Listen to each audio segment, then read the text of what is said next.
Today we're going to propagate the Dumbcane. I'm going to tell you what to do when this plant gets too leggy, and we're going to repot it as well. Now, the Dieffenbachia is a fabulous plant with its jungle-like leaves, and best of all, it tolerates a north-facing position in the house, which is quite unusual. I'm Rachel from Douentza Garden in Ireland, and today we're going to propagate the Dieffenbachia 3 ways.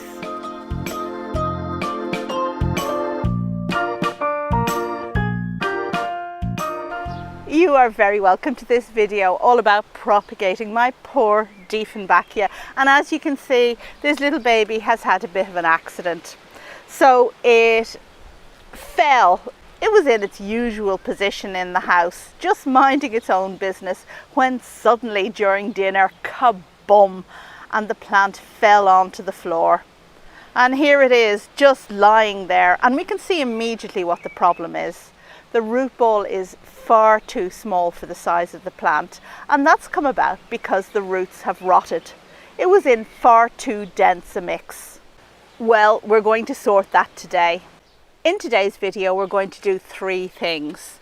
So we are going to cut the main stem in half, and the lower section we're going to repot it, expecting it to re-sprout, which is what Dieffenbachias do, a really easy plant to propagate.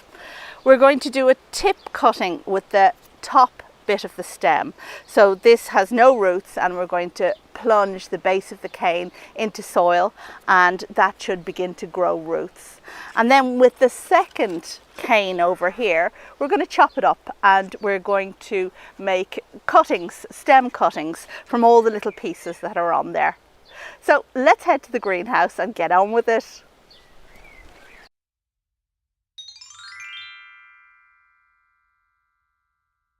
Poor old Dieffenbachia. But the first thing I'm going to do before starting to deal with him is to put on some gloves, because the sap of this plant, a bit like a euphorbia I suppose, is, well, a lot of people are very sensitive to it.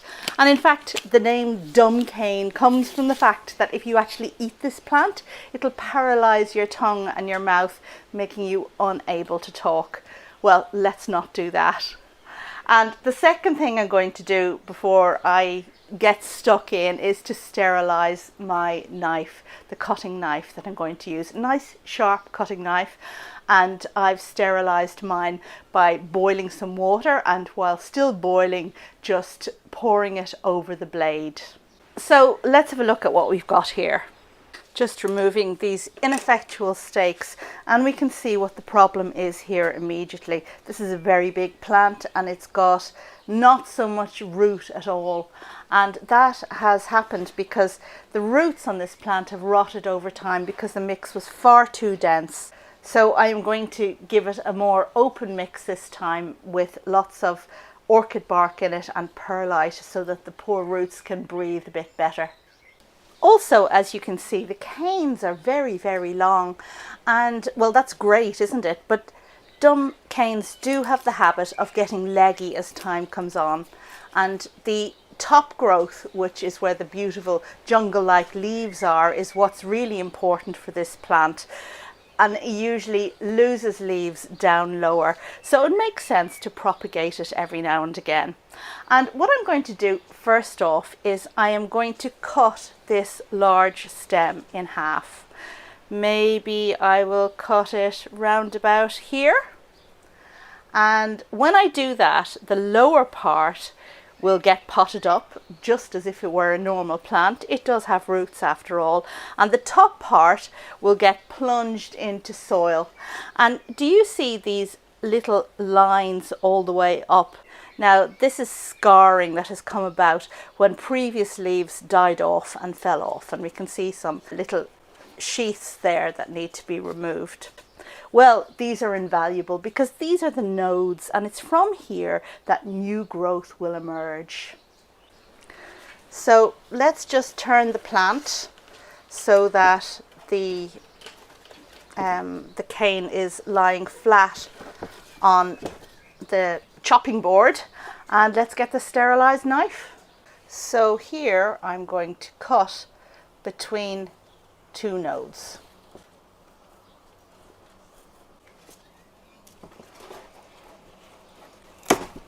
Nice clean cut. So we'll just put aside the top bit for later, and now we're going to deal with the bottom bit.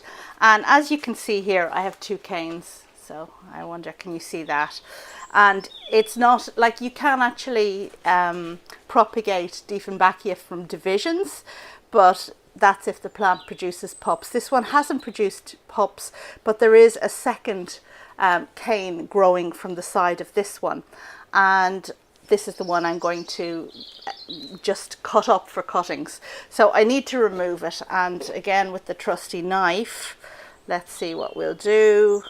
Maybe if I cut it round about here, because it would be nice if this resprouted from the two canes. So let's just cut that now. And here we go. So when I pop this up, what I'm hoping will happen, and what I know will happen, is that this plant will produce new growths from the top, one on each side of the cane, which is great if you want a plant that is shorter and leafier. And since I happen to have a second cane attached to the first, the same thing will happen here, and I should get quite a bushy plant as time goes on. So I think just let's take some of this silly string off, have a look at my nice cuts, and let's get this potted up. And for my mix, I have 1 part orchid bark, 1 part ordinary potting mix, and 1 part perlite. And I'm just going to mix these guys together, making a nice, light, airy mix that is going to avoid root rot going forward. And here with the root ball, I'm just going to take off the soil that's already on it. So let's just worry that out a bit, because this soil was too dense, so I don't want it going back in the same pot as the light, well draining stuff that we're using this time round. I'm going to use a smallish pot because I really don't want to over pot this. Of course, the best way to rot anything, and I think this will do quite well for the root ball that we're dealing with today. I mean, these roots actually are okay, they're not mushy or anything, so we're just going to lower the plant into the pot, tucking all those roots in, and now place some of the mix around it. No mystery as to how this is done.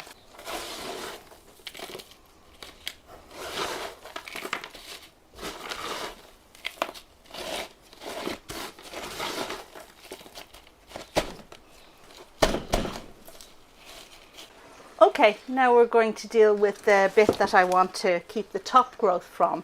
And the first thing, I suppose, is to just tidy it up.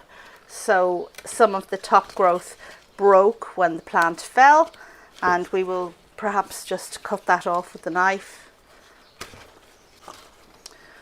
It would make sense to remove some of the top growth on this anyway, just to make sure that the plant can funnel all its energy into making roots. So what I'm actually going to do, although it pains me to take off such lovely leaves, is to remove the lowest leaf here.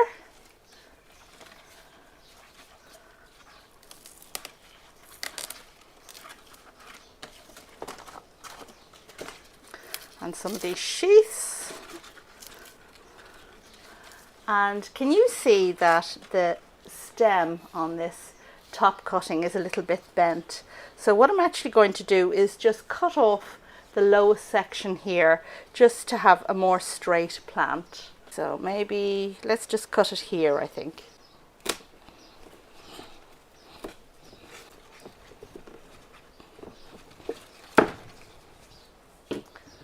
And this lower section can be used as a cutting. So this piece has been prepared now. Let's just put it over here. And now we're going to deal with this cane that we're going to chop up to make stem cuttings. So we do have one thicker piece that we just removed, but we also have this. Now, very important when cutting this up is to make sure that Each piece has a node. This one already has 2 nodes, which is great, but here maybe we'll leave them with 2 nodes. And we'll take one with just 1 node, just as an experiment to see if that takes as well, which I believe it will. So the first piece we will make as the experiment with just 1 node.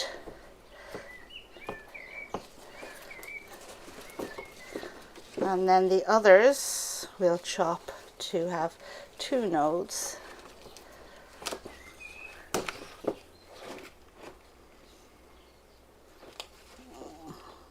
And let's just make this one for 3 nodes, why not?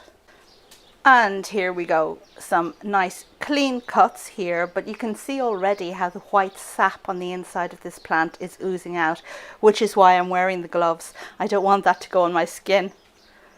So we've got 1 potted plant that's been cut at the top. We've got 1 piece that has to be plunged into soil and 4 little bits that also need to be put into soil.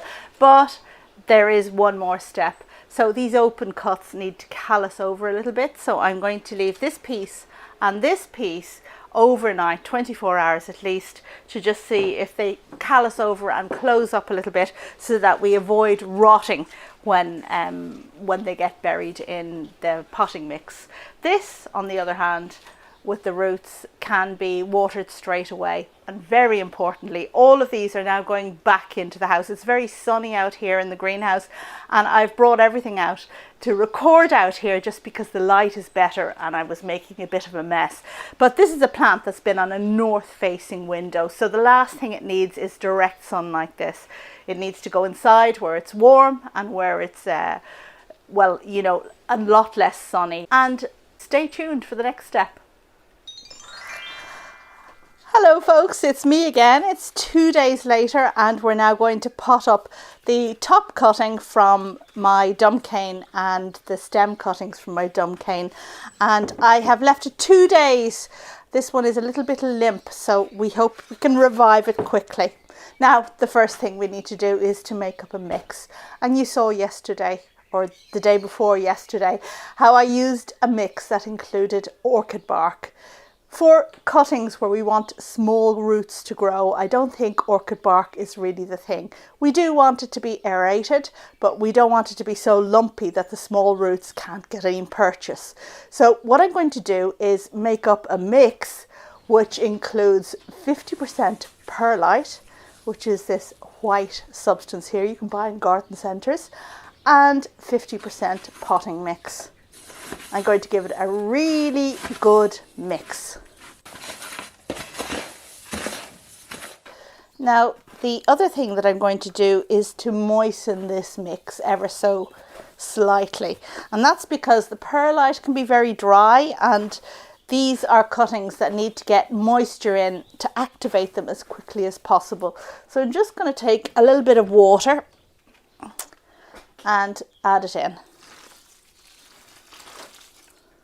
So this is the consistency we're looking for. It's beginning to clump, to stick together, but it's not completely saturated.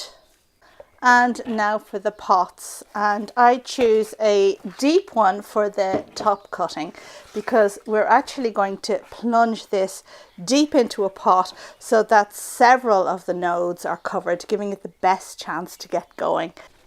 Actually, do you know what? I am going to just make a hole with this dibber down to the base so that I don't risk damaging the newly calloused stem. And let's have a look at that there. So this is a calloused stem and the milky sap is no longer oozing out. So let's put that into our pot all the way down. So we've got a lot of nodes buried here, and I'll even bury it a bit deeper than that by putting some of the mix around, catching another node in there. Now, because this is so limp looking, I'm actually going to remove another leaf down here just so that the plant can funnel its energy into making roots and not trying to save these leaves at the top. and maybe even cut across this beautiful big leaf. Doesn't that seem like a terrible thing to do? And this is something you can do with cuttings generally. You can cut leaves in half to reduce transpiration. As you can see, the top growth was damaged when this plant fell, but I feel that it's going to resprout from elsewhere and it will be okay. We're now going to move on to the cuttings, and I have a different kind of pot here. Now, I would have preferred a shallow pot, but this is the only one I have. So what I'm going to do is just fill it about halfway. It should be enough. I don't want cuttings to sit in a whole load of wet compost. It's a surefire way to get them to rot. And here are my cuttings, and I'm just going to lay them on the soil. There are different ways to do this. Some people insist on burying them like that, but I prefer to just lay them. And also you can propagate Dumbcane using water culture, but that's not something I particularly tend to favour, so we're doing it this way. Just make enough space so that the cuttings are in here, but they don't actually touch each other. Sprinkle a little bit of the mix in here between them and give it a little bit of water. I'm also going to give this cutting a little bit of water. Okay, and there we go. I'm going to bring these into the house now, making a big mess here, and keep them in a warm, I suppose, shaded position. So these are plants that normally live in my house anyway, on a north facing windowsill, so we're going to keep them well, not in more light than that, because that's what they're used to. And I'm just going to make sure that they stay moist until they get going and start out into active growth. Some people would put this in a plastic bag, for example. We will have to see. I will keep an eye on them, and if they're drying out too fast, then I may do that. So we can expect in 4 to 8 weeks that these cuttings, the cane cuttings, are going to start sprouting. It's quite slow, but the other stuff, this one, and also the plant that we potted up yesterday where the root ball was intact, both of those should set into new growth much quicker than the cane cuttings. Okay, that's it. That's how to propagate Dumbcane. I hope you found it useful. Oh, and just before we go, I want to give you a little look at the hydrangeas that I propagated last year. So here are 2 of them. Here we have Deutzia strawberry fields, looking good. And this one is vinifraise, hydrangea vinifraise, which is trying its best to make flowers. Do you see that? We're just gonna pinch those out because we need it to make roots. And these will probably get potted on now. They're certainly doing well. Okay, that's all for now. I'm not going to hold these for the outro because they weren't the main source of the video, but I hope you found this useful. If you like propagating videos, then do jot down below. Maybe there's something you'd like me to propagate. If I have it in my garden, I might well oblige to. So do you let me know. Thanks as always for watching, and I will see you on the next video. Bye!